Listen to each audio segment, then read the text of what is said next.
সূরা আল মুমিনুন। বিসমিল্লাহির রহমানির রহিম। রহমান রহিম আল্লাহ তাআলার নামে। নিঃসন্দেহে সেসব ঈমানদার মানুষরা মুক্তি পেয়ে গেছে যারা নিজেদের নামাজে একান্ত বিনয় অবনত হয়, যারা অর্থহীন বিষয় থেকে বিমুখ থাকে, যারা রীতিমতো যাকাত প্রদান করে, যারা তাদের যৌন অঙ্গসমূহের হেফাজত করে। তবে নিজেদের স্ত্রী কিংবা নিজেদের অধিকারভুক্ত দাসীদের ওপর এই বিধান প্রযোজ্য নয়। এখানে হেফাজত না করার জন্য তারা কিছুতেই তিরস্কৃত হবে না। অতঃপর এ বিধিবদ্ধ উপায় ছাড়া যদি কেউ অন্য কোনো পন্থায় যৌন কামনা চরিতার্থ করতে চায়, তাহলে তারা সীমা লঙ্ঘনকারী বলে বিবেচিত হবে। যারা তাদের কাছে রক্ষিত আমানত ও অন্যদের দেয়া প্রতিশ্রুতিসমূহের হেফাজত করে, যারা নিজেদের নামাজ সমূহের ব্যাপারে সমাধিক যত্নবান হয়, এই লোকগুলোই হচ্ছে মূলত জমিনে আমার যথার্থ উত্তরাধিকারী। জান্নাতুল ফেরদাউসের উত্তরাধিকারও এরা পাবে, তারা সেখানে চিরকাল থাকবে। মানুষ, তোমরা সৃষ্টি প্রক্রিয়াটা লক্ষ্য করো। আমি মানুষকে মাটির মূল উপাদান থেকে পয়দা করেছি, অতঃপর তাকে আমি শুক্র কীট হিসেবে একটি সংরক্ষিত জায়গায় সুনির্দিষ্ট সময়ের জন্য রেখে দিয়েছি। এরপর এই শুক্রবিন্দুকে আমি এক ফোঁটা জমাট রক্তে পরিণত করি, অতঃপর এই জমাট রক্তকে মাংসপিণ্ডে পরিণত করি। কিছুদিন পর এ পিণ্ডকে অস্থি পাঁজরে পরিণত করি। তারপর এক সময় এ অস্থি পাঁজরকে গোশতের পোশাক পরিয়ে দিই। অতঃপর বানানোর প্রক্রিয়া শেষ করে আমি তাকে সম্পূর্ণ ভিন্ন এক সৃষ্টি তথা মানুষ রূপে পয়দা করি। আল্লাহ তাআলা কত উত্তম সৃষ্টিকর্তা, কত নিপুণ তার সৃষ্টি। একটি সুনির্দিষ্ট সময় দুনিয়ায় কাটিয়ে এরপর আবার তোমরা মৃত হয়ে যাও। তারপর কিয়ামতের দিন তোমরা সবাই পুনরুত্থিত হবে। আমি তোমাদের উপর এ 7 আসমান বানিয়েছি এবং আমি আমার সৃষ্ট সম্পর্কে মোটেই উদাসীন নই। আমি আসমান থেকে পরিমাণ মতো পানি বর্ষণ করেছি এবং তা প্রয়োজন মতো জমিনে সংরক্ষণ করে রেখেছি। আবার এক সময় তা উড়িয়ে নিয়ে যাবার ব্যাপারেও আমি সম্পূর্ণ ক্ষমতাবান। তারপর জমিনে সংরক্ষিত সেই পানি দিয়ে তোমাদের জন্য খেজুর ও আঙুরের বাগান সৃষ্টি করি। তোমাদের জন্য তাতে প্রচুর ফল পাকড়াও উৎপাদিত হয়, আর তা থেকে তোমরা পর্যাপ্ত পরিমাণ আহারও গ্রহণ করো। জমিনে সংরক্ষিত পানি থেকে এক প্রকার গাছ সিনাই পাহাড়ের তেলের উপাদান নিয়ে জন্ম লাভ করে। খাদ্য গ্রহণকারীদের জন্য তা ব্যঞ্জন হিসেবেও ব্যবহৃত হয়। মানুষ, তোমাদের জন্য অবশ্যই চতুষ্পদ জন্তুর মাঝে প্রচুর শিক্ষণীয় বিষয় রয়েছে। তার পেটের ভেতরে যা কিছু আছে তা থেকে আমি তোমাদের দুধ পান করাই। এছাড়াও তোমাদের জন্য তাতে আরো অনেক উপকারিতা রয়েছে। তার গোশত থেকে তোমরা আহারও করো। আবার কিছু আছে তার উপর তোমরা বাহন হিসেবে সওয়ার হও। অবশ্য জলযানেও তোমাদের আরোহণ করানো হয়। অবশ্যই আমি নূহকে তার জাতির কাছে হেদায়েত নিয়ে পাঠিয়েছিলাম। সে তার জাতিকে বলেছিল, হে আমার জাতি, তোমরা ইবাদত করো একমাত্র আল্লাহ তাআলার। তিনি ছাড়া তোমাদের দ্বিতীয় কোনো মাবুদ নেই। তোমরা কি তাকে ভয় করবে না? তার জাতির মোড়লরা, যারা তার আগে থেকে কুফরি করছিল, একথা শুনে অন্যদের বলল, এ ব্যক্তি তো তোমাদের মতো একজন মানুষ। আসলে এ ব্যক্তি তোমাদের উপর নেতৃত্ব করতে চায়। আল্লাহ তাআলা যদি নবী পাঠাতেই চাইতেন তাহলে ফেরেশতাদেরই নবী করে পাঠাতেন। আমরা তো এমন কোন কথা আমাদের পূর্বপুরুষদের জামানায়ও ঘটেছে বলে শুনিনি। মূলত এ মানুষটি এমন যার মধ্যে মনে হয় কিছু পাগলামি এসে গেছে। অতএব তোমরা তার কোনো কথায় কান দিও না, বরং এর ব্যাপারে কয়েকটা নির্দিষ্ট দিন পর্যন্ত অপেক্ষা করো, হয়তো সে এমনিই সেরে যাবে।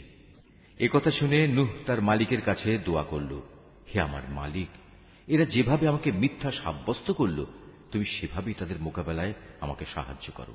অতঃপর আমি তার কাছে ওহী পাঠালাম, তুমি আমার তত্ত্বাবধানে আমারই ওহী অনুযায়ী একটি নৌকা প্রস্তুত করো। তারপর যখন আমার আযাবের আদেশ আসবে এবং জমিনের চুল্লি প্লাবিত হয়ে যাবে, তখন সব কিছু থেকে এক এক জোড়া নৌকায় উঠিয়ে নাও। তোমার পরিবার পরিজনদের উঠিয়ে নেবে, তবে তাদের মধ্যে যার ব্যাপারে আল্লাহ তাআলা সিদ্ধান্ত এসে গেছে সে ছাড়া। দেখো, যারা জুলুম করেছে তাদের ব্যাপারে আমার কাছে কোনো আরজি পেশ করো না, কেননা মহাপ্লাবনে আজ তারা নিমজ্জিত হবেই। তারপর যখন তুমি এবং তোমার সাথীরা নৌকায় আরোহণ করবে, তখন শুধু বলবে, সমস্ত প্রশংসা আল্লাহ তাআলার জন্য, যিনি আমাদের একটি অত্যাচারী জাতি থেকে উদ্ধার করেছেন। তুমি নৌকায় উঠে বলো, হে আমার মালিক, তুমি আমাকে জমিনের কোথাও বরকতের সাথে নামিয়ে দাও। একমাত্র তুমিই পারো আমাকে শান্তির সাথে কোথাও নামিয়ে দিতে। নিঃসন্দেহে এ কাহিনীর মধ্যে আমার কুদরতের নিদর্শন রয়েছে। তাছাড়া মানুষদের পরীক্ষা তো আমি সব সময়ই নিয়ে থাকি। এদের পরে আমি আর এক জাতিকে পয়দা করেছিলাম। অতঃপর তাদেরই একজনকে তাদের কাছে নবী করে পাঠিয়েছি, যার দাওয়াত ছিল, হে আমার জাতি, তোমরা এক আল্লাহ তাআলারই ইবাদত করো, তিনি ছাড়া তোমাদের আর কোনো মাবুদ নেই। তোমরা নূহের জাতির ভয়াবহ আযাব দেখেও কি সাবধান হবে না?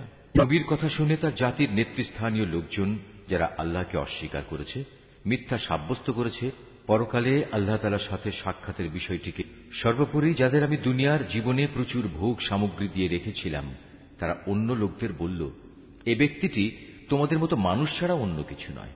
তোমরা যা খাও সেও তা খায়, তোমরা যা কিছু পান করো সেও তা পান করে। এমত অবস্থায় তোমরা যদি তোমাদেরই মতো একজন মানুষকে নবী মনে করে তার কথা মেনে চলো, তাহলে তোমরা অবশ্যই ক্ষতিগ্রস্ত হবে।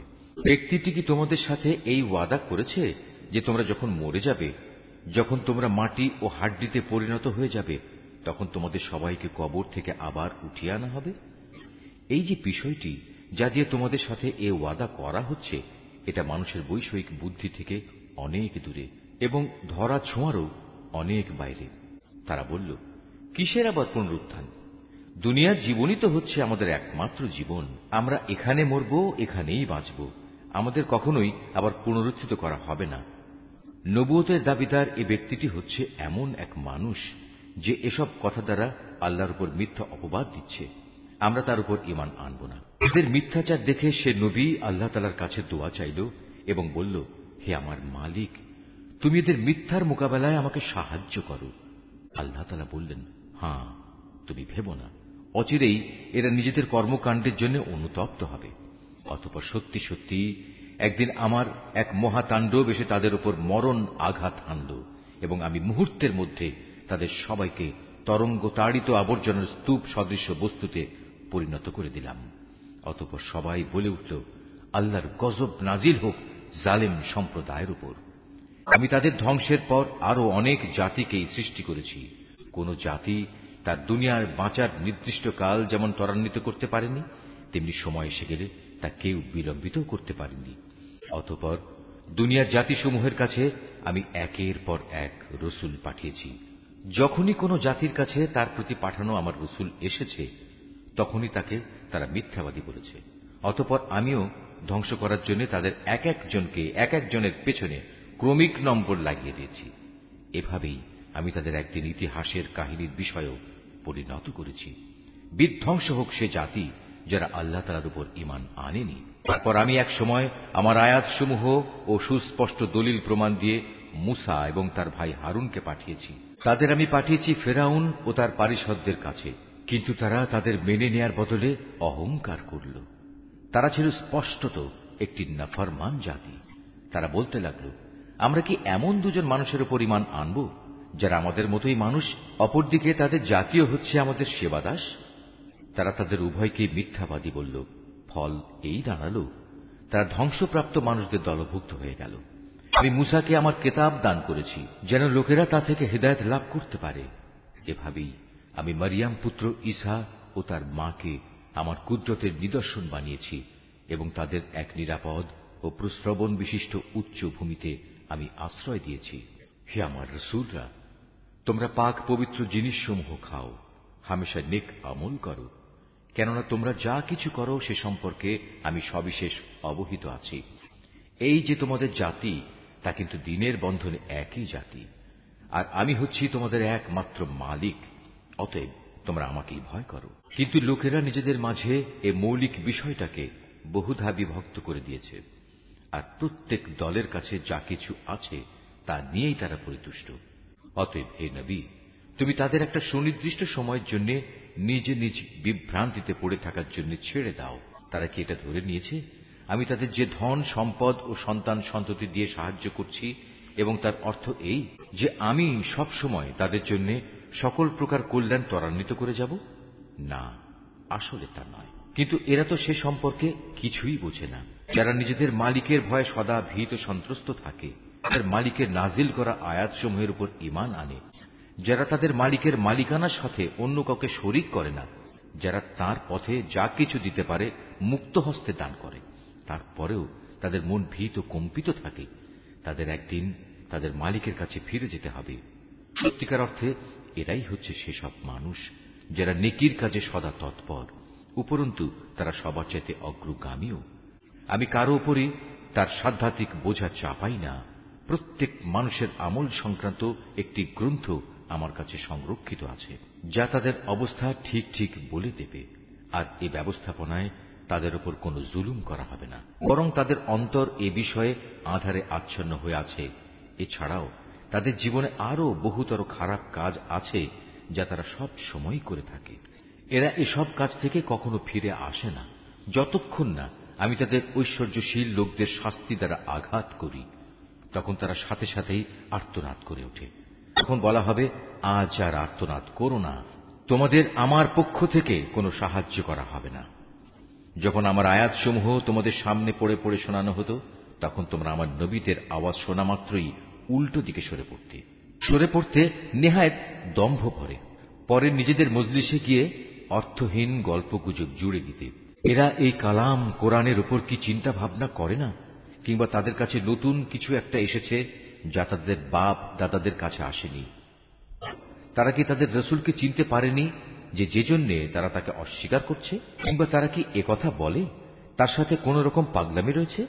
বরং আসল কথা হচ্ছে, রসুল তাদের কাছে সত্য নিয়ে হাজির হয়েছে এবং তাদের অধিকাংশ লোকই এ সত্যকে অপছন্দ করে। যদি এমন হতো সত্য তাদের ইচ্ছা আকাঙ্ক্ষার অনুগামী হয়ে যেত, তাহলে আসমান সমূহ ও জমিন এবং আরো যা কিছু এই উভয়ের মাঝে আছে তার গোটা ব্যবস্থাপনা কবেই ভেঙে বিশৃঙ্খল হয়ে পড়ত।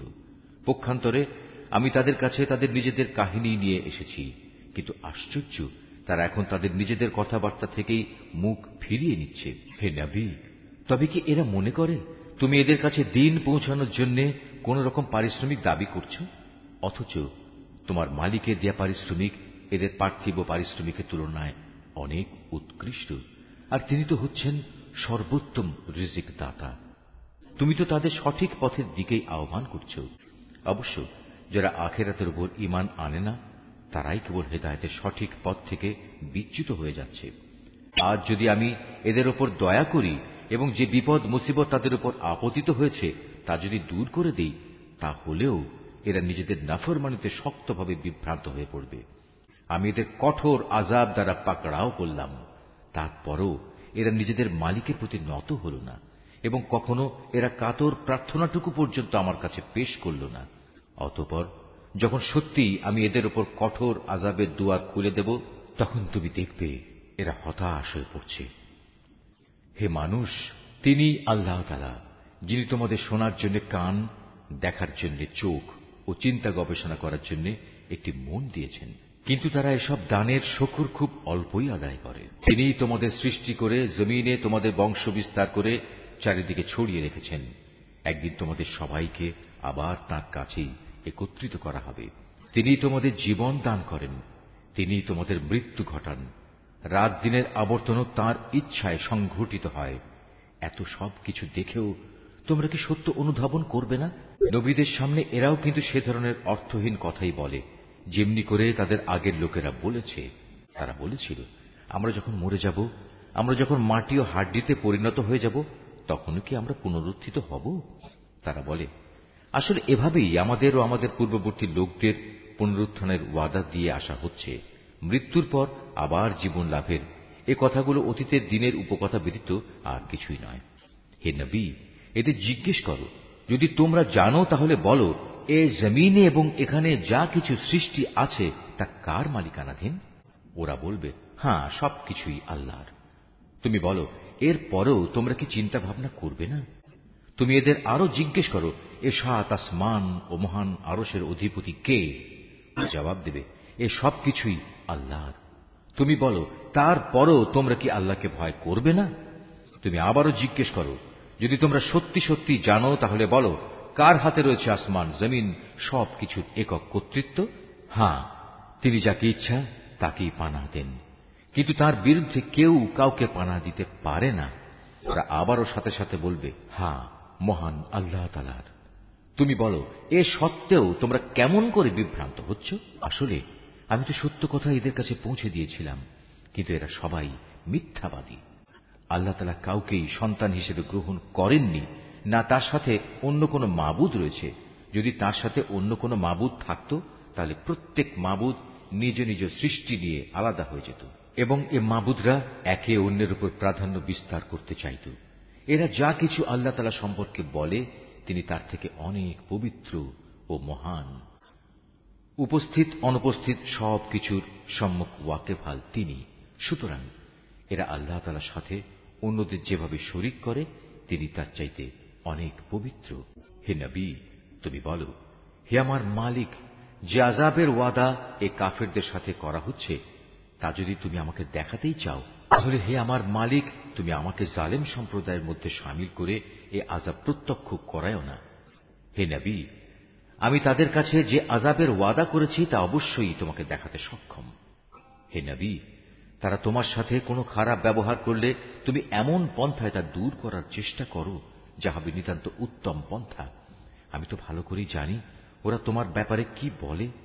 সে ব্যাপারে উদ্বিগ্ন না হয়ে তুমি বরং বলো, হে আমার মালিক, শয়তানদের যাবতীয় ওয়াসওয়াসা থেকে আমি তোমার পানাহ চাই। বলো, হে আমার মালিক, আমি এ থেকেও তোমার পানাহ চাই যে শয়তান আমার ধারে কাছেও ঘেঁষবে। এ অবস্থায় যখন এদের কারো মৃত্যু এসে হাজির হবে, তখন সে বলবে, হে আমার মালিক, তুমি আমাকে আরেকবার পৃথিবীতে ফেরত পাঠাও, যাতে করে সেখানে গিয়ে এমন কিছু নেক কাজ আমি করে আসতে পারি যা আমি আগে ছেড়ে এসেছি। তখন বলা হবে, না, তার কখনো হবার নয়। মূলত সেটা হচ্ছে এক অসম্ভব কথা, যা সে শুধু বলার জন্যই বলবে।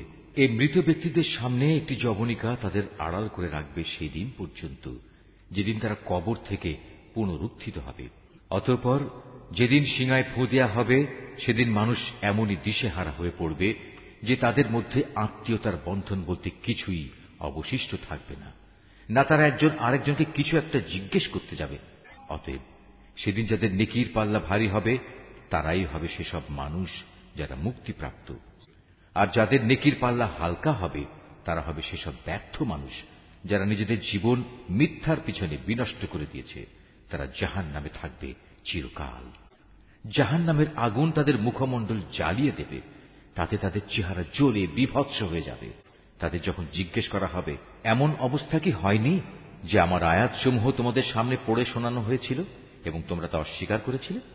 তারা বলবে, হে আমাদের মালিক, আমাদের দুর্ভাগ্য চারিদিক থেকে আমাদের ঘিরে ধরেছিল এবং নিশ্চয়ই আমরা ছিলাম গোমরাহ সম্প্রদায়। হে আমাদের মালিক, তুমি আজ আমাদের এই আগুন থেকে বের করে নাও। আমরা যদি দ্বিতীয়বারও দুনিয়ায় ফিরে গিয়ে সীমা লঙ্ঘন করি, তাহলে অবশ্যই আমরা জালেম হিসেবে পরিগণিত হব। আল্লাহ তাআলা বলবেন, তোমরা অপমানিত হয়ে সেখানে পড়ে থাকো, আজ কোনো কথাই আমাকে বলো না। অবশ্যই আমার বান্দাদের মধ্যে একদল এমনও আছে যারা বলতো, হে আমাদের মালিক, আমরা তোমার উপর ঈমান এনেছি, অতএব তুমি আমাদের দোষ ত্রুটিসমূহ মাফ করে দাও। তুমি আমাদের উপর দয়া করো, তুমি হচ্ছ দয়ালুদের মধ্যে সর্বোৎকৃষ্ট দয়ালু। অতঃপর তোমরা তাদের উপহাসের বস্তু বানিয়ে রেখেছিলে, এমনকি তা তোমাদের আমার স্মরণ পর্যন্ত ভুলিয়ে দিয়েছে। আর তোমরা তো তাদের দিয়ে হাসি তামাশাই করতে। তাদের সে ধৈর্যের কারণেই আজ আমি তাদের এই প্রতিফল দিলাম। মূলত তারাই হচ্ছে সত্যিকার অর্থে সফল মানুষ। আল্লাহ তাআলা বলবেন, বলতো তোমরা পৃথিবীতে কত বছর কাটিয়ে এসেছ? তারা বলবে, আমরা সেখানে অবস্থান করেছিলাম একদিন কিংবা একদিনের কিছু অংশ। তুমি না হয় তাদের কাছে জিজ্ঞেস করো যারা হিসাব রেখেছে। আল্লাহ তাআলা বলবেন, আসলে তোমরা পৃথিবীতে খুব সামান্য সময়ই কাটিয়ে এসেছ। কত ভালো হতো যদি তোমরা এই কথাটা ভালো করে জানতে। তোমরা কি সত্যি সত্যি এটা ধরে নিয়েছ আমি তোমাদের এমনিই অনর্থক পয়দা করেছি এবং তোমাদের কখনোই আমার কাছে ফিরে আসতে হবে না? না, তা কখনো নয়। মহিমান্বিত আল্লাহ তাআলা, তিনি সব কিছুর যথার্থ মালিক। তিনি ছাড়া আর কোনো মাবুদ নেই। সম্মানিত আরশের একক অধিপতিও তিনি। অতএব যে ব্যক্তি আল্লাহ তাআলাকে বাদ দিয়ে অন্য কোনো মাবুদকে ডাকে, তার কাছে যার জন্য কোনো রকম সনদ নেই, সে যেন জেনে রাখে তার হিসাব তার মালিকের কাছে যথার্থই মজুদ আছে। সেদিন তারা কোনো অবস্থায় সফল কাম হবে না যারা তাকে অস্বীকার করেছে। হে নবী, তুমি বলো, হে আমার মালিক, তুমি আমায় ক্ষমা করো, কেননা তুমি হচ্ছ দয়ালুদের মধ্যে সর্বোৎকৃষ্ট।